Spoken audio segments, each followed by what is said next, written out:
मैं professor A के वाजपेयी आप सभी विद्यार्थियों का इस 43वें वीडियो लेक्चर में स्वागत करता हूं और ये हमारा video lecture microwave spectroscopy part 1 से संबंधित है और इसमें हमने 30 मल्टीपल चॉइस क्वेश्चंस या ऑब्जेक्टिव टाइप क्वेश्चंस इसमें दिए हैं, उसके उत्तर बताए हैं और आपको कारण बताए हैं। तो आइए इस वीडियो लेक्चर को हम प्रारंभ करते हैं।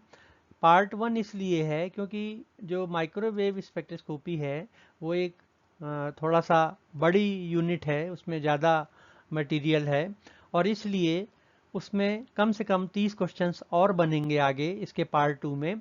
तो अभी जो प्रारंभिक माइक्रोवेव स्पेक्ट्रोस्कोपी से संबंधित हैं, इंट्रोडक्शन से संबंधित हैं जो क्वेश्चंस, वो हमने इसमें रखे हैं। तो आइए इस वीडियो लेक्चर को हम प्रारंभ करते हैं। सबसे पहला प्रश्न है कि रोटेशनल स्पेक्ट्रोस्कोपी में जो इंसिडेंट रेडिएशन है जो मॉलिक्यूल के ऊपर पड़ेगा वो कौन सा होगा? रेडियो वेव्स, माइक्रोवेव, आईआर या यूवी। अब चूंकि आपको मालूम है कि रोटेशनल स्पेक्ट्रोस्कोपी का दूसरा नाम माइक्रोवेव स्पेक्ट्रोस्कोपी है, तो नेचुरली इसमें जो आंसर है वो क्या होगा? आंसर इसका दूसरा होगा। तो रोटेशनल स्पेक्ट्रोस्कोपी में जो रेडिएशन अपन यूज करेंगे मॉलिक्यूल के ऊपर जो पड़ेंगे वो माइक्रो वेव्स होते हैं और इनकी एनर्जी रेडियो वेव से हमेशा ज़्यादा होती है, पर आईआर और यूवी से कम होती है। दूसरा क्वेश्चन है कि जब मॉलिक्यूल माइक्रोवेव रेडिएशंस को एब्जॉर्ब करता है तो वो करता क्या है? फिर उसकी एनर्जी बढ़ जाने के कारण वो क्या करेगा? क्या स्पिनिंग करेगा, वाइब्रेशन होने लगेंगे उसमें, या रोटेशन होगा, या लीनियर मोशन होगा? तो चूंकि माइक्रोवेव रेडिएशंस की एनर्जी थोड़ा सा कम होती है, इसलिए वाइब्रेशंस के लिए जो आवश्यक ऊर्जा है वो ज़्यादा लगती है और स्पिनिंग के लिए तो कम एनर्जी लगती है और भी कम एनर्जी में काम चल जाता है। इसलिए माइक्रोवेव रेडिएशन अगर मॉलिक्यूल पे पड़ते हैं तो नेचुरली वाइब्रेशन भी नहीं होगा, स्पिनिंग भी नहीं होगी, बल्कि क्या होगा? लीनियर मोशन भी नहीं होगा और बल्कि उसमें रोटेशन होगा। इसलिए जो आंसर है वो आंसर नंबर 3 होगा।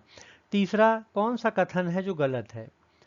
रोटेशन के लिए किसी भी मॉलिक्यूल में जो आवश्यक ऊर्जा है, जो एनर्जी है, पहला वाइब्रेशन के लिए आवश्यक एनर्जी से कम होती है, बिल्कुल सही है। दूसरा इलेक्ट्रॉनिक ट्रांजिशन के लिए जो आवश्यक एनर्जी है उससे भी कम होती है, क्योंकि आपको मालूम है वाइब्रेशन कब होंगे? जब आईआर रेडिएशन आते हैं। इलेक्ट्रॉनिक ट्रांजिशन जब अल्ट्रावायलेट विजिबल, जिनकी बहुत ज़्यादा एनर्जी है।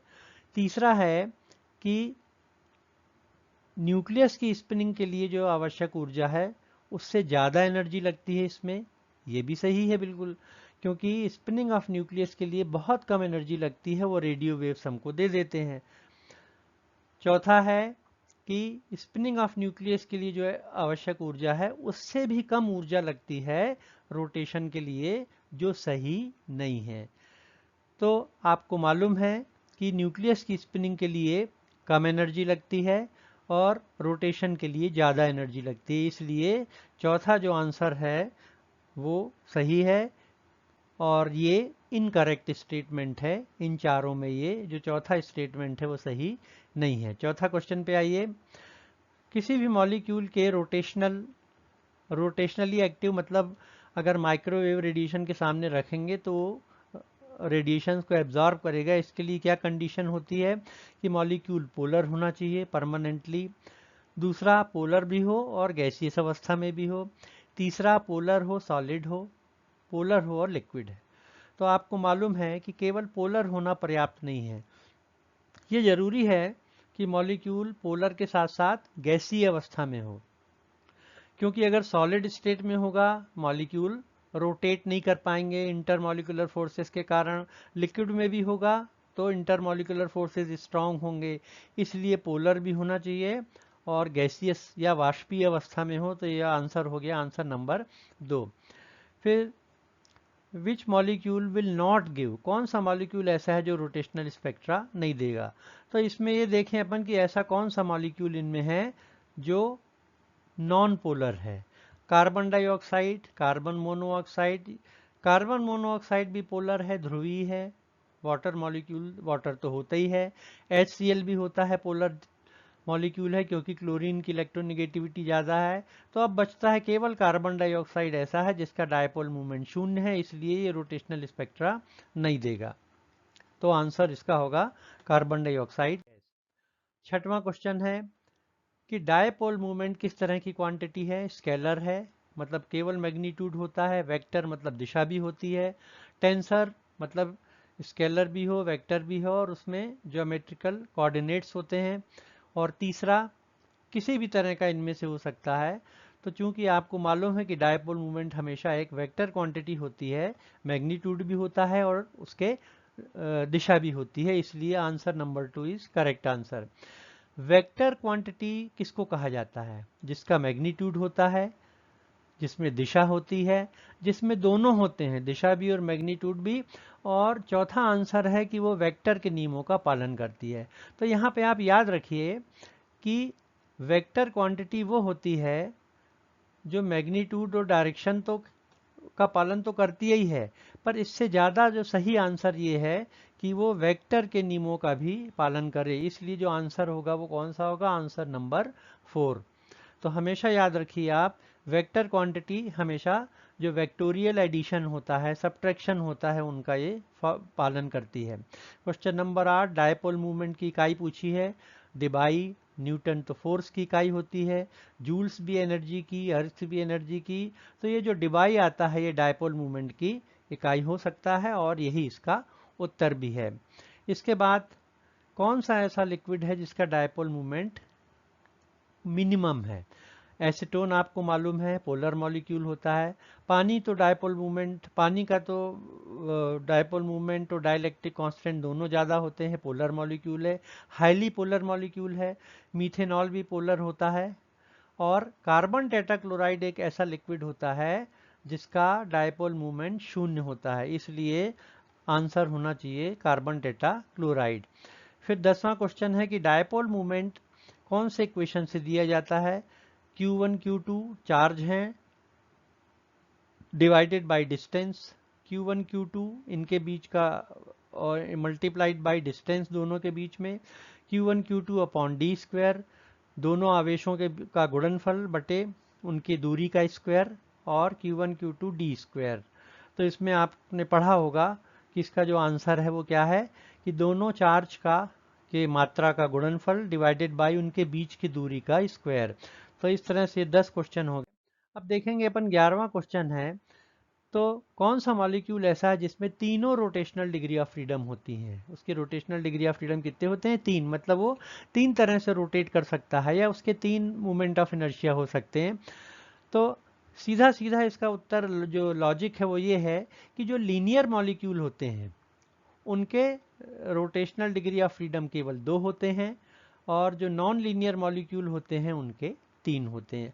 अब आप चेक कर लीजिए, carbon dioxide linear, hydrogen linear, carbon monoxide linear. तो नॉन लीनियर मॉलिक्यूल केवल पानी बचता है, वाटर। तो नेचुरली आंसर इसका होगा वाटर, जिसके 3 रोटेशनल डिग्री ऑफ फ्रीडम होंगे। फिर 12वां क्वेश्चन है कि 2 रोटेशनल डिग्री ऑफ फ्रीडम किसके होंगे? 2 रोटेशनल डिग्री ऑफ फ्रीडम होते हैं ऐसे मॉलिक्यूल के जो लीनियर होता है। अमोनिया नहीं है लीनियर, BCl3 भी नहीं है, कार्बन डाइसल्फाइड भी नहीं है, परंतु हाइड्रोजन चूंकि है इसलिए आंसर नंबर 3 होगा हाइड्रोजन। 13वां क्वेश्चन है कि रोटेटिंग मॉलिक्यूल ऑलवेज है, जो कोई भी मॉलिक्यूल अगर रोटेट करता है तो उसमें एक रोटेशनल एक्सिस होती है, बिल्कुल सही है। रोटेशनल एनर्जी उसकी होगी जिसके कारण वो रोटेट करेगा, ये भी सही है। उसका मूवमेंट ऑफ इनर्शिया तो होता ही है, क्योंकि मूवमेंट ऑफ इनर्शिया से ही अपन बताते हैं कि मॉलिक्यूल रोटेट कर रहा है। इसलिए तीनों आंसर चूंकि सही लग रहे हैं तो चौथा है ऑल ऑफ द एबव, तो यही आंसर इसमें होना चाहिए। 14वां, मूवमेंट ऑफ इनर्शिया को अपन कौन से सिंबल से दर्शाते हैं? ओमेगा से, एंगुलर वेलोसिटी से, कि आई से, कि आंगस्ट्रम से, कि आर मतलब डिस्टेंस। तो आपको मालूम है कि जो मूवमेंट ऑफ इनर्शिया है उसको हमेशा कैपिटल आई से दर्शाते हैं। 15वां क्वेश्चन है कि रिड्यूस मास, किसी अगर एक डायटॉमिक मॉलिक्यूल है, दोनों एटम का मास अगर m1 m2 है तो रिड्यूस मास होता है उसका क्या होगा? m1 m2 upon m1 plus m2, या ये होगा, या m1 m2 upon m1 minus m2, या m1 minus m2 upon m1 m2। तो आपने पढ़ा होगा दोनों का product divided by m1 plus m2, यही रिड्यूस मास कहलाता है।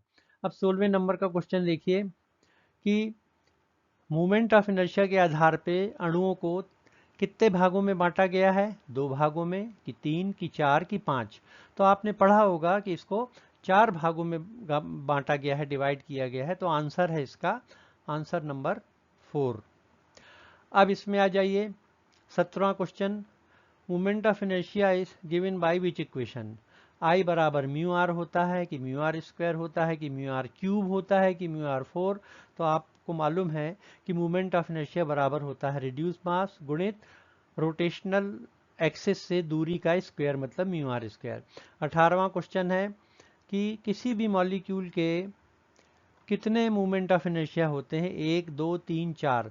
तो चूंकि 3 एक्सिस लेते हैं अपन, एक्स एक्सिस, वाई एक्सिस और जेड एक्सिस, इसलिए 3 मोमेंट ऑफ इनर्शिया इसके पॉसिबल हैं। तो ये 3 होंगे, उसका उत्तर होगा 3। 19वां क्वेश्चन है, एक लीनियर मॉलिक्यूल है तो उसके मोमेंट ऑफ इनर्शिया में क्या संबंध होता है। आपने पढ़ा भी होगा इसको, तीनों मोमेंट ऑफ इनर्शिया क्या बराबर होंगे, 2 अनइक्वल होंगे पर 2 बराबर होंगे, आई ए और आई बी बराबर होंगे और वो आई सी के बराबर नहीं होगा, अनइक्वल होगा। या ये भी हो सकता है कि 2 मोमेंट ऑफ इनर्शिया तो एक से हैं परंतु जो तीसरा है वो शून्य है। तो आपको मालूम है कि लीनियर मॉलिक्यूल में जो उसकी बॉन्ड एक्सिस होती है तो उसके रिस्पेक्ट में रोटेशन को शून्य माना जाता है। अपन मानते हैं रोटेशन नहीं हो रहा है उसके एक्सिस में, तो केवल 2 ही मोमेंट ऑफ इनर्शिया उसके होते हैं लीनियर मॉलिक्यूल के। तो आंसर चौथा होगा। तो किसी भी मॉलिक्यूल में अगर 2 मोमेंट ऑफ इनर्शिया बराबर है, तीसरा 0 है, तो समझ लीजिए वो लीनियर मॉलिक्यूल है।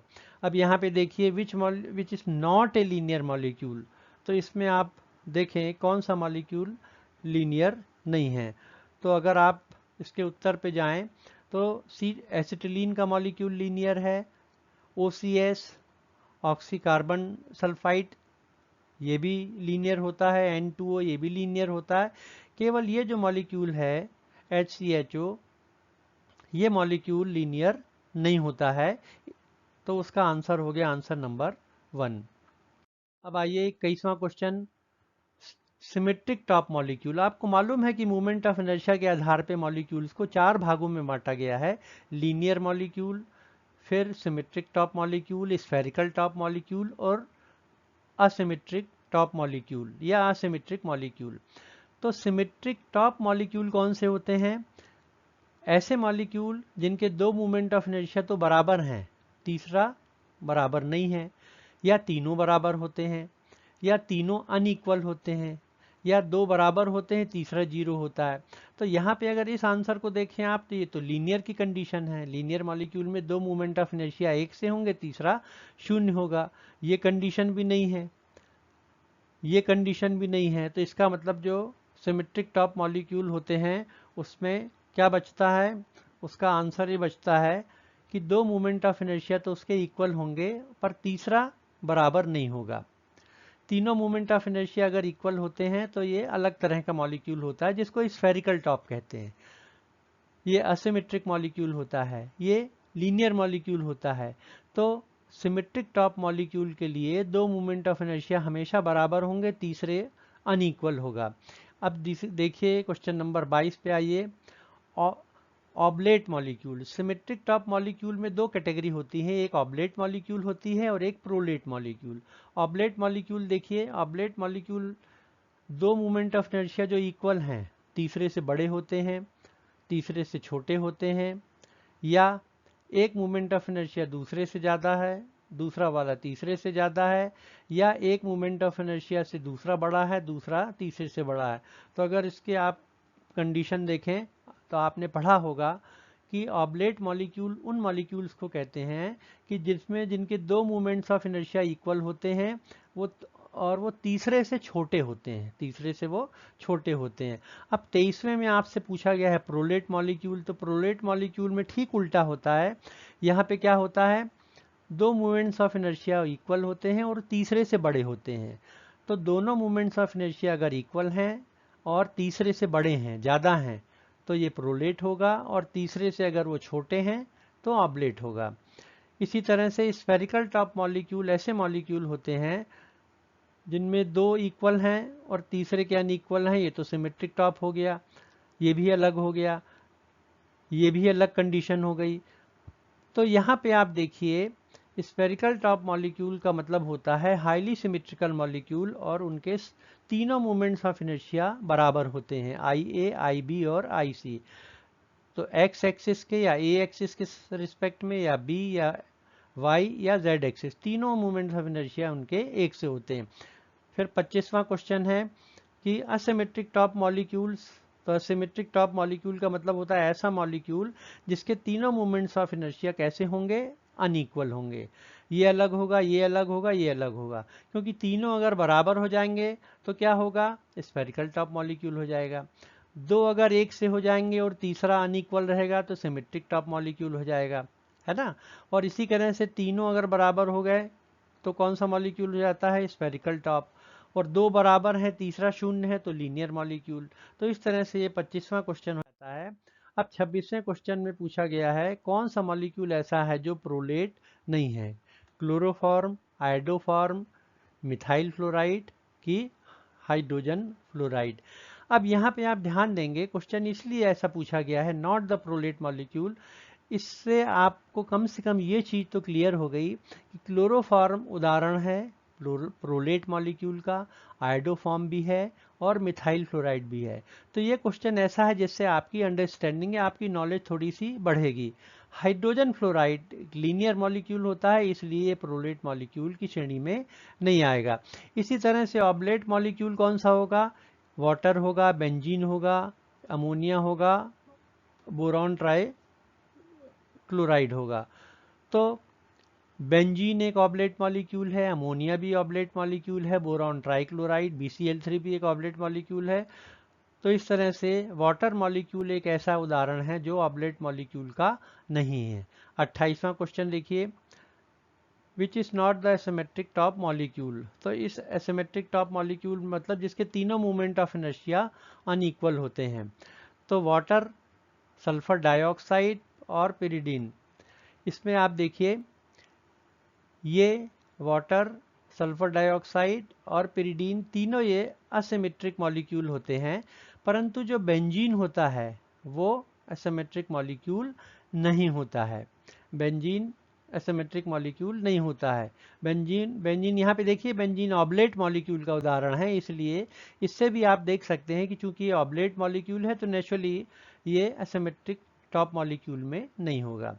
इसके बाद 29वां क्वेश्चन है कि माइक्रोवेव रेडिएशंस जो होते हैं उनकी जो वेवलेंथ है वो किस रेंज में होती है, 1 मीटर से 1 सेंटीमीटर, 100 सेंटीमीटर से 10 मिलीमीटर, 1000 से 10 मिलीमीटर। अब आप देखिए 1 मीटर का मतलब 100 सेंटीमीटर होता है और उसी को 1000 मिलीमीटर भी लिख सकते हैं अपन। 1 सेंटीमीटर का मतलब क्या होता है, 10 मिलीमीटर। तो इसलिए ये अपन ने बस यूनिट यहाँ पे अलग अलग है और बाकी आंसर ये तीनों सही है, इसलिए आंसर क्या होगा, ऑल ऑफ द अबव, चौथा आंसर। फिर तीसरा जो क्वेश्चन है कौन से जो मॉलिक्यूल्स हैं जो माइक्रोवेव ओवन में हीटिंग के लिए, प्रिपरेशन करने के लिए फूड की यूज़ होते हैं, कौन से मॉलिक्यूल होते हैं, कार्बन डाइऑक्साइड की, वाटर की, प्रोटीन की, कार्बोहाइड्रेट। तो सीधा सीधा इसका आंसर है वाटर मॉलिक्यूल, क्योंकि क्या होता है वाटर सभी में है मॉइस्चर के रूप में। तो माइक्रोवेव रेडिएशन जब हाई एनर्जी रेडिएशन पड़ते हैं तो वाटर मॉलिक्यूल रोटेट होता है और उसके रोटेशन से एनर्जी जनरेट होती है यूनिफॉर्मली पूरे माइक्रोवेव ओवन में और हीटिंग उसमें यूनिफॉर्म होती है। तो ये एक प्रकार से अगर हम देखें तो ये माइक्रोवेव स्पेक्ट्रोस्कोपी का एक बड़ा अच्छा उपयोग है माइक्रोवेव ओवन। तो थैंक यू सो मच, आपने इन 30 क्वेश्चंस को सुना और उसकी रीजनिंग भी आपने समझी होगी। अब इसके बाद अगले जो 30 क्वेश्चंस होंगे हमारे वो माइक्रोवेव स्पेक्ट्रोस्कोपी में पार्ट 2 से संबंधित होंगे और उसमें हम आपको बताएंगे rotational energy, rotational transition, selection rule इत्यादि के बारे में। तो थैंक यू सो मच एक बार फिर से आपको, और इस चैनल को आप सब्सक्राइब कीजिएगा।